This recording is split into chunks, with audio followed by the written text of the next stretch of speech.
Good morning, students. Today we are going to start with a new chapter, that is biological classification. This is the second chapter of NCERT, and we are going to study in this chapter different kingdom classification, five kingdom classification, then merits of classification. Then we will study about the five kingdoms, that is Monera, Protista, Fungi, Plantae, Animalia, and we will also study about virus, viroids, and lichens. So these are the five kingdoms. Whatever the living organisms which are present on the earth, all these living organisms are divided into five kingdoms. In the previous chapter, we have studied about the hierarchy of classification, in which we studied that kingdom occupies the topmost position. Then after kingdom there is phylum, then class, order, family, genus, and species. This is the hierarchy of classification. So in this chapter we will study about the five kingdoms in which all the living organisms are classified. First is Monera, second kingdom is Protista, third kingdom is Fungi, fourth is Plantae, and fifth kingdom is Animalia. These are the pictures that Monera includes bacteria. In Protista, dinoflagellate-like organisms are present, and if we talk about the kingdom Fungi, it includes mushrooms, etc. Now, what is the need of classification and why do we classify the organisms? We have studied in the previous chapter that there are diverse type of living organisms present on the earth, and it is necessary to study about each and every individual. But how is it possible? It is not possible to study each and every individual. So what is being done, that these organisms are divided into different groups, and this grouping of living organisms is called as classification. So if these organisms are classified into different groups, then we can easily differentiate prokaryotes from eukaryotes. All of you know that prokaryotes are primitive organisms and eukaryotes are advanced organisms. I think all of you know the difference between prokaryotes and eukaryotes. Prokaryotes are primitive. Primitive means they do not have well defined boundaries around their organelles. Mitochondria, Golgi bodies, endoplasmic reticulum, ये सब organelles हैं cell के. और prokaryotes के अंदर these organelles do not have well defined boundaries, but in eukaryotes these organelles have well defined boundaries.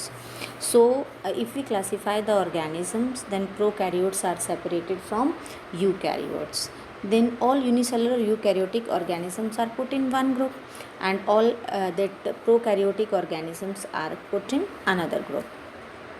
We can differentiate fungi from green plants also, and we can also study about the evolution, that how different organisms have evolved from the lower group. So these are the merits of classification. Now, as just I have told that in this chapter we will study about the five kingdom classification. लेकिन हमने पिछले chapter के अंदर एक question भी पढ़ा था कि जो क्लासिफिकेशन है that is changing day by day why. देखिए बेटा, पहले जो ऑर्गेनिजम्स प्रेजेंट थे बिगनिंग में, जो प्रेजेंट थे, जिसने क्लासिफिकेशन स्टार्ट की उन्होंने उसे क्या कहा, उसको सिर्फ जितने भी लिविंग ऑर्गेनिजम्स थे उनको टू किंगडम्स में डिवाइड कर दिया. कार्ल्स लिनस के बारे में हमने पहले भी पढ़ा है. He is known as father of taxonomy. और उन्होंने क्या किया, he divided the whole living world into two kingdoms. उन्होंने कहा अर्थ पे दो ही तरह के लिविंग ऑर्गेनिजम्स हैं, आइदर प्लांट्स और एनिमल्स. और फिर उन्होंने जो दो किंगडम्स दिए, one is plantae and one is animalia. But later on when Haeckel came, Haeckel saw that there are different kinds of organisms other than plants and animals. उसने कहा कि हम जो है यूनिसेलुलर एनिमल्स को प्लांट्स में कैसे रख सकते हैं, या जो फंजाइज हैं या जो एल्गीज़ हैं वो सब किस तरह से जो है प्लांट्स और एनिमल्स में आ सकती हैं. तो उन्होंने क्या किया, उन्होंने थ्री किंगडम्स दिए. He said that the whole living world is divided into three kingdoms, that is Plantae, Protista and Animalia. Later on, when the advancement in the classification occurred, जब और advancement हुई और study हुई living organisms की, तो फिर 5 kingdom classification जो है वो एग्जिस्टेंस में आया। ये जो 5 किंगडम क्लासिफिकेशन है ये R.H. विटेकर ने दिया और उन्होंने कहा कि जितने भी लिविंग ऑर्गेनिजम्स हैं they are divided into 5 kingdoms. या तो मोनेरा से बिलोंग करेंगे, either they will belong to Protista और फंजाई और प्लांटी और Animalia. So these are the different kingdom classification, 2 kingdom, 3 kingdom and 5 kingdom. अब जो प्रेजेंट में जिस क्लासिफिकेशन को हम फॉलो करते हैं स्टडी ऑफ बायोलॉजी में, that is 5 kingdom classification and that is given by R.H. Whittaker. In this 5 kingdom classification, first kingdom is Monera, जिसके बारे में अभी हमने पढ़ा कि मोनेराज जो हैं वो बहुत ही प्रिमिटिव होते हैं, प्रोकैरियोट्स होते हैं। All the bacterias are included in this kingdom. So bacterias will be there, mycoplasma will be there, actinomycetes will be there, and cyanobacterias will be there. So these are the different organisms which are kept in kingdom Monera. If we study about the general characters of kingdom Monera, so they are microorganisms, they are unicellular, they are prokaryotic and they are the most primitive living forms। मतलब सबसे जो primitive organisms हैं वो क्या हैं, Monera kingdom के अंदर हैं। बिकॉज दे आर यूनिसेलुलर, तो ये माइक्रोस्कोपिक भी हैं, they are not, we cannot see them with our naked eyes and they do not have well advanced organelles and they will have a cell wall present होगी इनके अंदर। क्योंकि ये prokaryotes हैं तो इनका जो ऑर्गेनल है उन पे भी बाउंड्री नहीं है और जो उनका न्यूक्लियस है उस न्यूक्लियस पे भी कोई न्यूक्लियर मेम्ब्रेन वेल डेवलप्ड नहीं है। इसलिए जो जेनेटिक मटेरियल है यानी जो डीएनए वगैरह है वो भी क्या होगा, इस तरह सेल के अंदर स्कैटर्ड फॉर्म में ही मिलेगा, वो ऑर्गेनाइज्ड फॉर्म में नहीं मिलेगा। ऑर्गेनल्स मेम्ब्रेन बाउंड नहीं होंगे। Then how they will reproduce? They will reproduce by asexual method. Asexual reproduction will be there. And if we talk about their body structure, then they have flagellas, and that flagella, all of you know what is flagella? ये flagella जो है thread like structure होते हैं body के ऊपर। Externally किस में help करते हैं, ये मूवमेंट में हेल्प करते हैं। तो जो मोनेराज हैं उनके पास सिंगल स्ट्रैंडेड फ्लैजिलास होते हैं जिनकी हेल्प से ये क्या करते हैं, मूव कर सकते हैं। Now example is blue green algae. Blue green algae का दूसरा नाम सियानोबैक्टीरिया भी है और बैक्टीरियाज। अब अगर हम बैक्टीरियाज की बात करें तो दे आर मोस्ट अबेंडेंट। अगर हम एक मुट्ठी भर के सोयल ले लेते हैं उसमें भी we will be able to see 100 types of bacterias. And if we talk about their habitats, they can survive in all kind of climatic conditions, means in hot springs, deserts, snow, and even in deep oceans they can survive. Some of the bacteria are also found on the body of another organism. दूसरे organism की body पर भी रहना शुरू कर देते हैं, यानी कि वो किसके जैसे काम कर रहे हैं, पैरासाइट का भी काम कर रहे हैं। all of you know what is parasitism? Parasites वो ऑर्गेनिजम्स होते हैं जो दूसरे ऑर्गेनिज्म की बॉडी पर रहना शुरू करते हैं, उससे फूड लेते हैं और उसको नुकसान पहुंचाते हैं। So it is a kind of association in which one organism is benefited and other is harmed. अगर हम बात करें लाइस, जुएँ, अगर हम प्लांट की बात करें तो कुस्कुटा, ये सब क्या हैं, पैरासाइट्स हैं। तो बैक्टीरियाज जो हैं वो पैरासिटिक फॉर्म्स में भी मिल सकते हैं। कुछ जो बैक्टीरियाज हैं वो क्या कर सकते हैं, केमिकली अपने फूड को भी सिंथेसाइज कर सकते हैं by using various chemicals.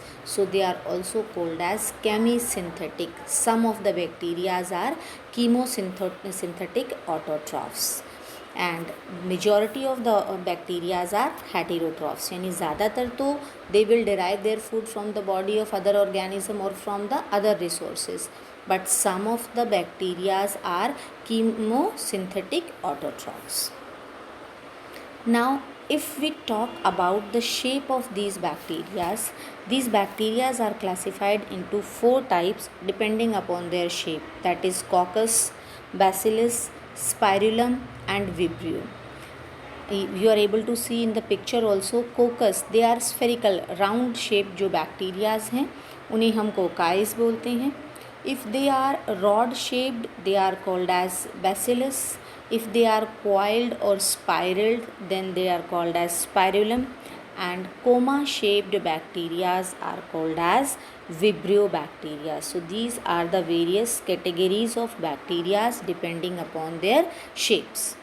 Now this kingdom Monera includes archaebacteria and eubacteria and mycoplasma.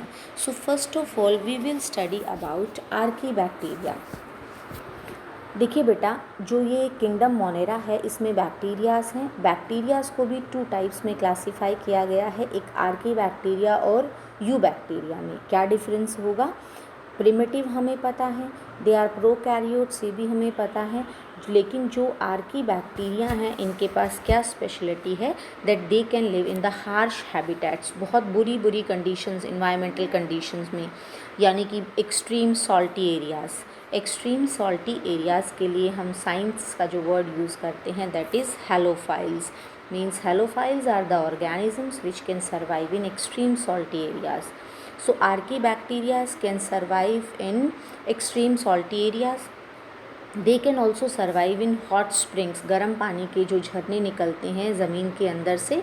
So they can live in this type of climatic conditions also. So they are called as thermoacidophiles and they can live in marshy areas. What is marshy area? Marshy areas वो areas होते हैं जहाँ पर हमेशा दलदल होती है, कीचड़ प्रेजेंट होती है. And in these marshy areas special bacterias lives and that's why they are called as methanogens. Methane produce करते हैं वो वहाँ पर, और मीथेन जो है वो एक गैस है जो कि फ्यूल के फॉर्म में भी यूज़ होती है. तो यानी depending upon different climatic conditions जो बैक्टीरियाज हैं archaebacterias they can live in extreme climatic conditions. Halophiles हो सकते हैं वो, दे मे बी थर्मोएसिडोफाइल्स और दे मे बी मिथेनोजेंस. अगर हम बात करें इन आर्कीबैक्टीरियाज की कि why are they are kept in different group, archaebacteria और यूबैक्टीरियाज को हमने इनको 2 टाइप्स में क्यों डिवाइड किया है बैक्टीरियाज को? So there is a difference. Archaebacterias की जो सेल वॉल होती है वो डिफरेंट होती है. इनकी सेल वॉल क्या डिफरेंस होता है? इनकी सेल वॉल के पास पेप्टिडोग्लाइकेन नाम का एक सब्सटेंस नहीं होता. तो यहाँ पर हम क्या कहेंगे? They lack peptidoglycan in their cell wall and because of this they are able to survive in extreme adverse conditions. हमने मिथेनोजेंस की बात की. Methanogens are methane producing bacterias. All of you have heard about gobar gas plant. What is being done in gobar gas plant? वहाँ पर जो काव या buffalo का डंग है that is mixed with water, a slurry is made and that is kept in a pit.